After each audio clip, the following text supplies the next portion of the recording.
On this week's episode, Chris Evans announces that he is done, leaving the future of Marvel's Captain America in question. Wildcard Studios is in hot water, and finally, dear Sean Murray and Hello Games. Is it too late to say that I'm sorry?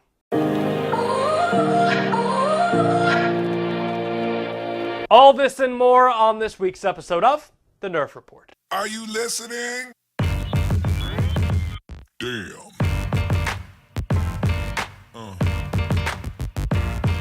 Yeah. Yeah. Yeah.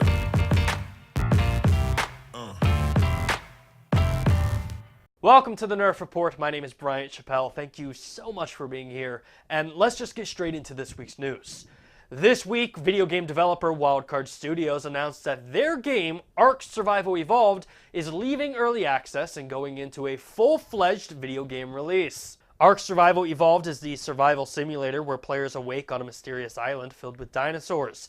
Players must build houses, tame dinosaurs, and secure their compounds to prevent attacks from wild dinosaurs and other players. You would think that an announcement for a full game release would be met with fanfare and cheer and maybe parades. Well, if that's what you were thinking, you were wrong. Wildcard Studios is under heavy criticism from players and industry professionals alike for the pricing structure for their upcoming release.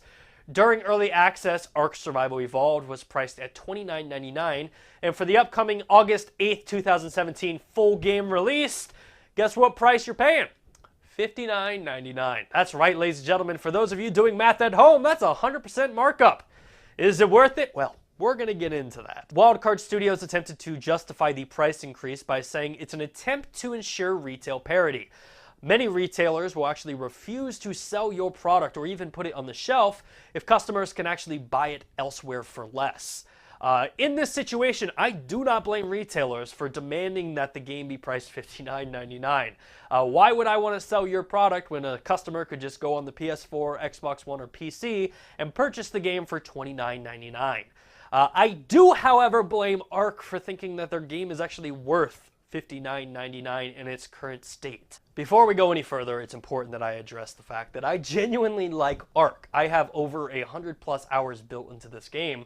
However, anyone that has played this game will tell you that this game has more bugs than a seedy hotel on the Las Vegas Strip. I mean, it's almost unplayable at times. I started playing this game on the Xbox One during the Xbox game preview for ARK. And I've played on PvP, I've played on PvE servers, and I've tried everything there is to do with this game, but the bugs still ruin this game for me. At one point during my time of playing this on the Xbox, Wildcard Studios released a patch that forced every private server to completely wipe their database. What that meant for players like me was I lost my base, I lost all my armor, I lost all my dinosaurs that I spent hours upon hours of taming. So I took about a 4-month break from the game until I heard it was coming to the PlayStation 4, and I immediately purchased it for the PlayStation, hoping that a lot of the bugs and the actual game-breaking issues that were prevalent on the Xbox and PC were gone. Unfortunately, they were still there. One of my biggest pet peeves with this game is the fact that the developer, instead of fixing these problems that persist in the game, they invested time in brand new maps, brand new DLCs, instead of fixing the original problems that now persist on these same brand new maps that you developed. Currently, ARK Survival Evovled has 4 playable maps: the original island, the center, Scorched Earth, and Ragnarok. Scorched Earth being a part of the $20 DLC expansion pass that players must buy on top of the $59.99 price. And don't get me wrong, I fully support the idea of expanding content, bringing out brand new dinosaurs, bringing out brand new maps, but fix the core problems to your game first and then expand the game. And I know you're probably sitting here thinking, well, the game can't be that bad. I mean, it's selling like hotcakes. Yes, it's literally selling like hotcakes, but if you look at their community managers' Twitter accounts, literally almost every other post is about some type of bug that they're addressing. On July 1st, they posted a tweet saying, "Xbox survivors, we have identified a memory-related crash on our servers and are working on our servers and are working on a fix for Monday. Apology for any inconvenience." On July 2nd, console users, Ragnarok will not be releasing on Xbox or PS4 on July 4th. Currently, we are aiming for next week, the week of July 10th. During this time, we will be focusing on fixing the memory-related crash for consoles and hope to release that on Xbox as soon as possible. Until the crash is resolved, we won't be releasing a PS4 patch, as this would only port the crash to the PS4 as well. On July 6th, we have a fix to the cave crash on Scorched Earth for the Xbox, coming ETA Friday. Hang tight. On July 7th, for those wondering about player-dedicated volcano entrance issues, and the 5 to 15 minute shutdown. On July 9th, there is currently a known crash with player-dedicated servers on Xbox, which we're looking into here. That was an excerpt of tweets from the first 9 days of July, and honestly, this game has been out since December 2015 on console, and to me, it looks like they're dealing with the same bugs and issues that they were since day one of release on console. So for me to sit here and listen to Wildcard Studios say, we're going to charge $59.99 for our finished game, is a really hard pill for me to swallow, because that game does not look finished. For those of you that purchased ARK during its early access days for $29.99, don't have to worry about the price increase. You bought the game and you own it. But for those of you concerned about the fact that you now have to pay $59.99 for the game, well, one of their community managers addressed the issue for you. On Twitter, ARK's community manager explained, "Yeah, we had planned the increase for a while. Hopefully you were able to pick it up just before." Yeah, hopefully you were able to pick it up just before the price increase. And I know context matters here, but honestly, this is one of the most snide and annoying responses to this issue that I've seen. ARK Survival Evovled was such a buggy game that a lot of players didn't want to adopt it during early access. And I fully understand. Early access is the opportunity for developers to work out the bugs. But just because a player didn't want to have to deal with the game-breaking bugs and the grinding upon grinding upon grinding that ARK requires, only to have that completely wiped, they're being punished by now having to pay almost 100% more for the game? That's stupid. The next installment in WWE 2K video games was announced this week. WWE 2K18 will be coming to PlayStation 4, Xbox One, and for the first time in 6 years, a WWE game will be on the Nintendo console. That's right, WWE 2K18 will be available on the Nintendo Switch. During the Nintendo Switch announcement, WWE released a trailer featuring WWE superstar Seth Rollins playing the game on the Switch. However, we didn't receive a single look of gameplay on the Switch, and that kind of bummed me out. I am a big fan of wrestling and the WWE, and honestly, I'm probably not going to touch this game. The 2K series, in my opinion, it's beautiful, it looks great, but when you actually get the controller in your hand, the button formats and it's just so complicated to play. I am a fan of grapple-based video games. For example, WWF No Mercy, WCW vs. NWO Revenge, WWF WrestleMania 2000. Those were the greatest wrestling games of all time. Greatest part about those games is if you invited friends over, they could literally just pick up the controller and play, having never played a wrestling game before. With a 2K series, you need at least a good solid 2 to 3 weeks to be decent at that game. And I just don't have that type of time to commit. I don't know if Nintendo watches this, but it's worth a try. Dear Nintendo, I love you. I know we've had a rocky relationship where I've said some things that I probably regret, and well, if you were in front of me, I would tell you that it was just a joke, but in reality, it's not. But hey, that's beside the fact. I genuinely think that you guys make great products, and you're a nostalgia-driven company. With being a nostalgia-driven company, please remake WWF No Mercy. Keyword being remake. Don't complicate, just remake. Since we're talking about things that I like, this week we received news about CW's Arrow. During the Heroes and Villains Fan Fest in Nashville, Tennessee, the showrunner Stephen Amell was asked a question about the future of Deathstroke. Stephen Amell stated, "I can report that Manu Bennett is back to being part of the show, and I think we'll see him multiple times this year, which is awesome." Deathstroke, of course, left a huge impact on Oliver Queen's life throughout the show, and honestly, him coming back for another season is huge. I cannot wait to see what Slade Wilson does to Oliver Queen this season. It's going to be such a good season. Marvel's Spider-Man Homecoming is rocking theaters worldwide, but honestly, I think we're all just counting down the days to the upcoming Avengers Infinity War movie. But for a certain Avenger, it looks like it could be the end of the road. It's going to be really tough to say goodbye.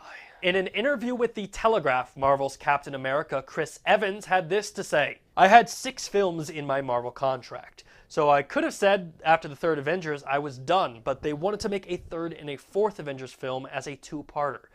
They said they had so many other characters to fit in: Guardians of the Galaxy, Black Panther, Captain America, Doctor Strange, Ant-Man, and they couldn't get them all into one movie. While Evans did mention that he is up to contract renegotiations with Marvel, honestly, I could see Marvel just killing off Captain America. Before you start hitting that dislike button, understand, this is not the first time Captain America has been recasted. In fact, fans of the comic will tell you that Captain America is not just one man. He's been many men. That sounds a little weird. The original Captain America was Steve Rogers, the scrawny boy from Brooklyn turned super soldier character that we are seeing Chris Evans play right now. Isaiah Bradley went through the same super soldier program, and out of 300 African American soldiers involved in the program, he was the only one to survive. Immediately shipped to Europe, he goes on a suicide mission, stealing Captain America's shield and spare costume to destroy the Nazi super soldier program. Isaiah is eventually captured by the Nazis, and Hitler himself demands the immediate dissection of Isaiah to kind of take the serum out of his blood. But luckily, he's rescued in the last moments. He's taken back to America and finally court-martialed where he sits in. The then U.S. President, Dwight Eisenhower, pardons Isaiah Bradley, and Isaiah goes on to becoming an underground legend in the African-American community, where he is given the name the Black Captain America. William Naslund, otherwise known as the Spirit of 76, took over for Captain America when Bucky and Cap went missing. In 1945, U.S. President Harry S. Truman recruited Naslund to become the new Captain America. Naslund went on to battle the Nazis and foiled their attempt to destroy the Potsdam Conference. The Patriot, or Jeffrey Mace, took over for Captain America after William Naslund died. And in the weirdest Marvel story arc, he marries Golden Girl, who is actually Betsy Ross. I know what you're thinking. The same Betsy Ross who sewed our flag? No. It's a completely different Betsy Ross, but it's really weird to me that Marvel picked that name because, like, Captain America is so Americana that it's like, why would you pick Betsy Ross? I get it. I understand why it works, but it's a really weird name. In the 1950s, William Burnside became the new Captain America. William Burnside has a PhD in American history and focused his entire career on studying and fascinating over Captain America. During a trip to Europe, Burnside discovers private Nazi files about the super soldier serum, returns back home, changes his name to Steve Rogers, and demands the FBI uses the rediscovered super soldier serum on himself. And honestly, the final two Captain Americas are probably the most likely to turn into Captain America after Chris Evans departs. Bucky Barnes, aka the Winter Soldier, who is played by Sebastian Stan, and Sam Wilson, the Falcon, played by Anthony Mackie, both take over the role of Captain America in the Marvel Comics. The reason I feel like these two are the best option to take over Captain America is Marvel spent a lot of time investing in these characters' story arcs. Let's say at the end of Avengers 4, Captain America dies. America is mourning, so are the Avengers, but the Falcon and the Winter Soldier are concerned about Captain America's legacy. Sam Wilson wants Captain America's memory to be immortalized, almost to be an inspiration to others, to say, you can be just like Captain America. On the flip side, Bucky feels that instead of immortalizing Captain America should more be a threshold that is taken upon. Once one Captain America disappears, another should take his place. Sam Wilson feels like taking over Captain America would disrespect Captain America. Thus, the Falcon and the Winter Soldier, who becomes the new Captain America, fight over Captain America's memory. Of course, it would go on, and there would be a war, and people would fight, and people would die, ending with the two heroes of the Falcon and the Winter Soldier crying and holding each other, realizing that by fighting and tearing each other apart, they're ruining the memory of Captain America. I am in the wrong industry. I should just start writing comics. Like, seriously. My Batman movie was good, and now my Death of Captain America movie, even better. PlayerUnknown's Battlegrounds has taken the gaming world by storm, already selling 30 million copies in under 5 months of existence. This game is incredible. If you have yet to play it, I highly recommend it. It's honestly taken over my entire gaming life. Like, I have a stack of PS4 games that I haven't played because PlayerUnknown's has just been taking over. This week, PlayerUnknown's Battlegrounds developer Bluehole announced a partnership with Facebook live streams in a series that hopes to kind of go into details of what makes their open world combat system unique. The vice president of Bluehole, Cheng Han Kim, had this to say about the partnership. This new initiative with Facebook will bring our passionate fan base closer to our development team. Live streaming has been very important to the growth of PlayerUnknown's Battlegrounds. We believe that featuring PUBG live streamers on Facebook further strengthens our commitment to the community while extending the reach of our game and global audience. Personally, I think this is a great step forward for Bluehole. PlayerUnknown Battlegrounds has already sold 3 million copies. It's only available on PC, and it will be releasing to the Xbox this fall. So this live streaming service allows players who are going to get their hands on it this fall to get hyped and get excited and get an understanding of what it actually is that they're going to be playing. There's no denying that No Man's Sky holds a very special place in my heart. After discovering almost 200 planets, a ton of species, and crafting my way to the center of the universe, only to have my hopes, dreams, and aspirations completely destroyed.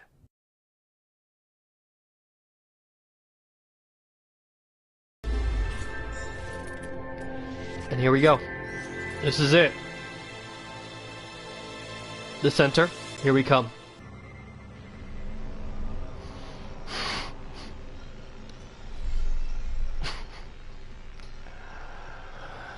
Oh.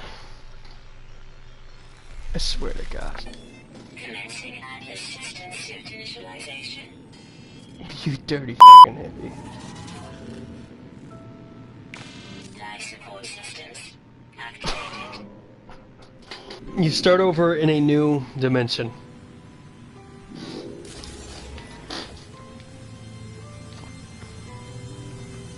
What the fuck? And my ship is broken. Shield down. You gotta be kidding me, my ship is broken. Oh my God. Alright, we reached the center. It puts you in a new dimension. Ruins your ship. Oh my God! It ruins my gun. And...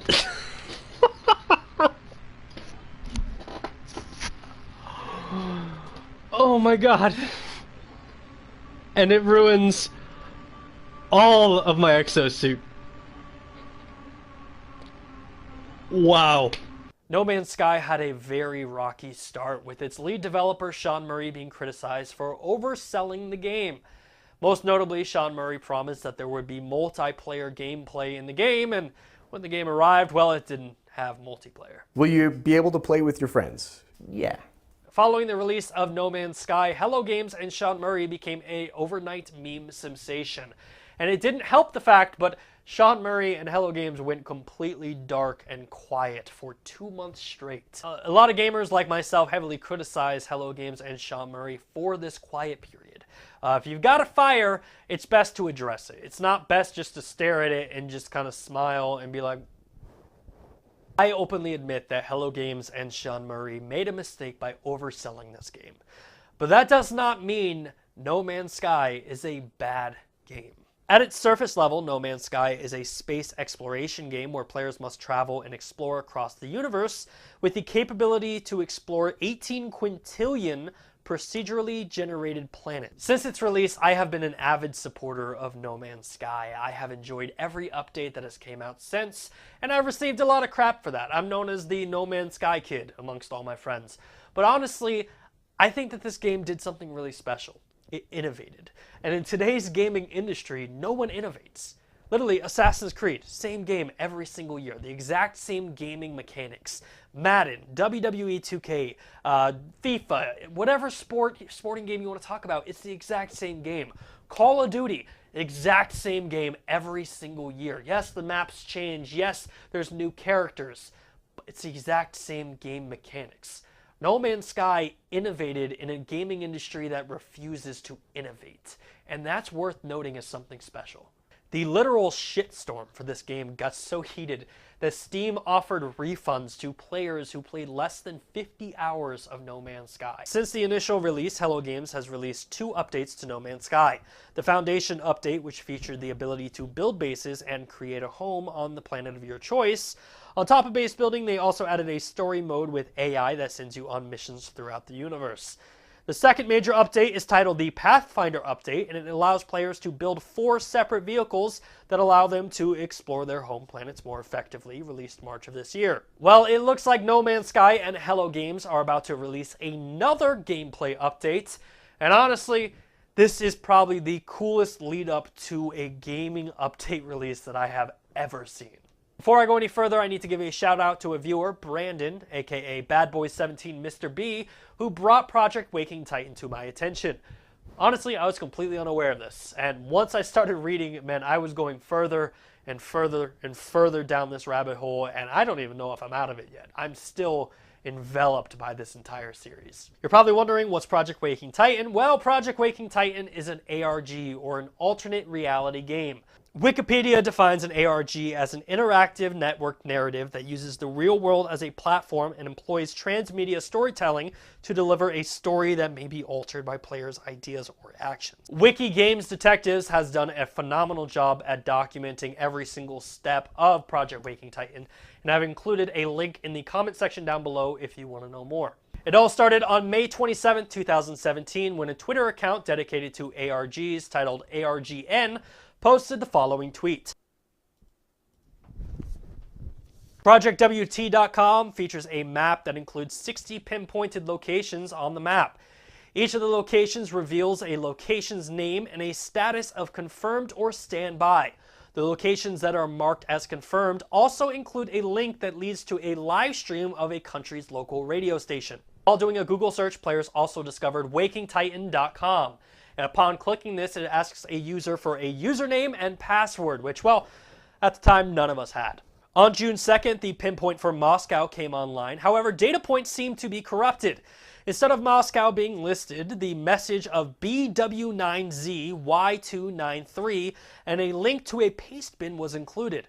The link to the paste bin revealed a short message saying info@wakingtitan.com, phone number, you have until June 3rd, 1800 UTC. For users participating in Project Waking Titan that responded to that email address with their phone number, well, guess what?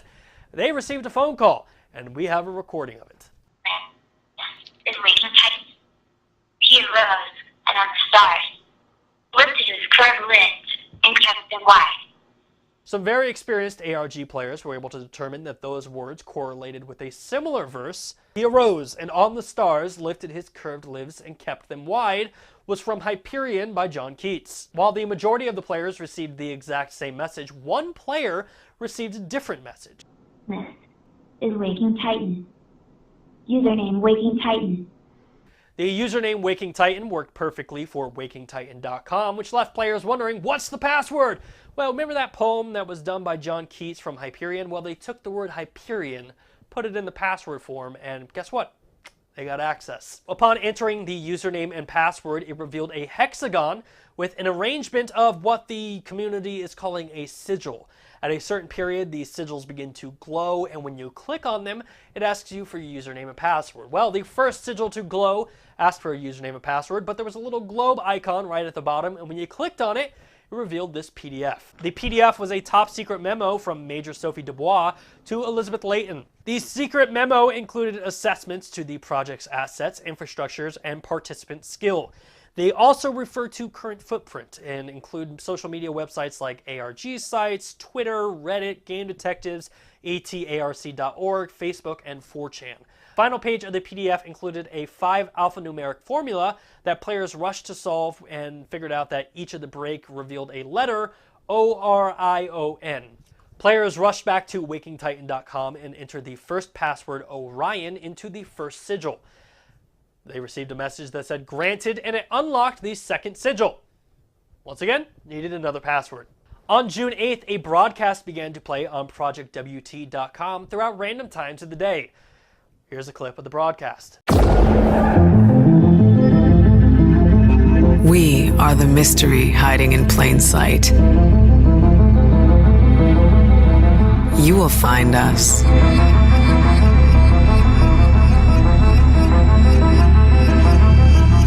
This broadcast is the first clue. On June 8th, players also received an email alerting them that the second sigil was ready to be solved. The second sigil included the code CCXL/XV, which players noticed that the CCXL and XV are Roman numerals for 240 and 15, making the line dividing them to be the symbol to divide 240 by 15, which equals 16.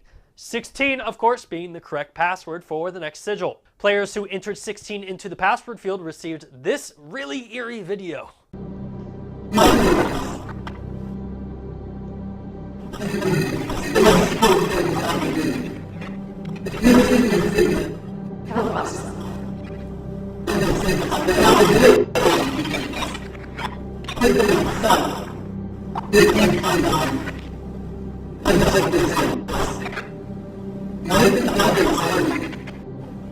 Following the video, players had access to this top secret memo. The top secret memo alerted players of a live drop at Cafe Benet at 816 Broadway in New York City. The second piece of information was that players must introduce themselves as Dr. Putnam. At 7 p.m., Cafe Benet in New York City, a member of the Waking Titan ARG community, Nickel, was met by a courier who had this message to relay. Think outside the box. Something big is coming, and when we find out what it is, we must be prepared. Also remember that we are a science community first and foremost. Nickel was also given a piece of paper that included the following code. Players were able to determine that this was a form of base 64 coding, which is pretty common in ARGs. And when this was converted over to ASCII, they received the following coordinates. This is where it gets really cool, because these coordinates are actual coordinates of a location on a planet inside No Man's Sky's game. When players arrived at the coordinates on No Man's Sky, they were led to a communication station that displayed the following message. Players then took that message from the actual No Man's Sky communication station, took it over to WakingTitan.com, and entered it in the password field. And guess what? It worked. The next sequence appeared on June 10th on ProjectWT.com, when this broadcast aired on Seychelles SCBM Paradise FM's radio station. I lost my grandmother, Emma, 2 years ago. She was 85. I miss her so much. But now, thanks to Echo software, I can hear her voice back just using a sample from an old home movie. Are you filming this, honey? I can make her say what makes me feel close to her again, like, I love you, honey, and I'm leaving you all my jewelry. thanks to Echo software, everybody's voice can be anybody's. Visit echo-64.com. When players Googled Echo 64, they found a website, echo64.com. On the website, the company also had a phone number, and when you called the number, you received this message. Echo is in transition and therefore cannot accept new input. When we achieve our predetermined finite state, we'll take new input and get back to you. Thank you. The website also featured a series of 5 shapes, and upon clicking an actual shape, you received the message saying the order of the things is formed by the angle of its measure. Simply put, click the shapes in the order of the decreasing angle. So circle, triangle, square, pentagon, hexagon. When you click the shapes in the correct order, it reveals the following message. This breaks white into 7. So what breaks white into 7? Well, any Pink Floyd fan can tell you that a prism divides white light into 7 separate colors. And when you take the word prism, enter it into the sigil, guess what? Puzzle solved. On entering prism into the password field, we get this following message from Elizabeth Layton.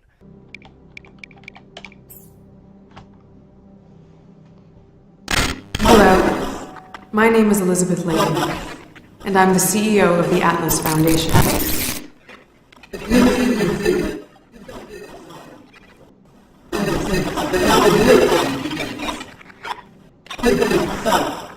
Is anybody going to see this?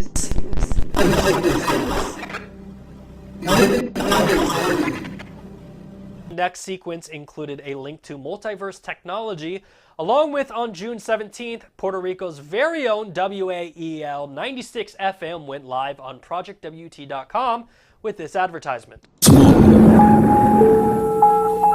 Because of our recent discoveries in the fields of magnetic and geophysical anomalies, Multiverse Technologies is now hiring. If you or someone you know have research experience in the fields of radiation belts, computationalism, magnetic fields, or simply quantum electrodynamics, we will consider your application. If you have what it takes to break the laws of physics, contact us now at multiverse-75.com. On June 24th, users discovered the website Myriad was linked to Waking Titan, and this ad aired on Bogata's Superclassica radio station. If you believe the sky's the limit, you have it wrong. The government is the limit. We are Myriad. We specialize in open source microsatellite ventures, and we think the sky should belong to everyone. With over 37 safe launch stations around the world, we enable a constellation of possibilities, making the world a better place. It's time to launch a new era of regulations regarding microsatellites. Make your voice heard at myriad-70.com. On July 8th, the first broadcast aired on Howard Stern's 101 XM. We are the mystery hiding in plain sight. If you're curious enough, if you're bold enough, you will find us.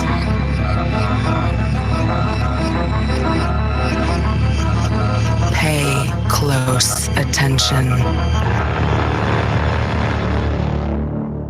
Users listening to the message were able to determine that there was a form of Morse code in the background, and upon doing the formula, they came up with the term probabilistic computing was the message. Later on in the day of July 8th, the next message appeared on Howard Stern's radio show. Sometimes you hear something that sticks in your mind afterward. You'll wonder about it in your quiet moments. A question without an answer. A puzzle you can't solve.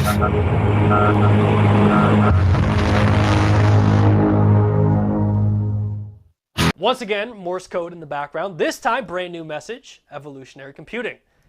And then we get a third message on the Howard Stern show. Man, we have something in common, Hello Games. We both love Howard Stern.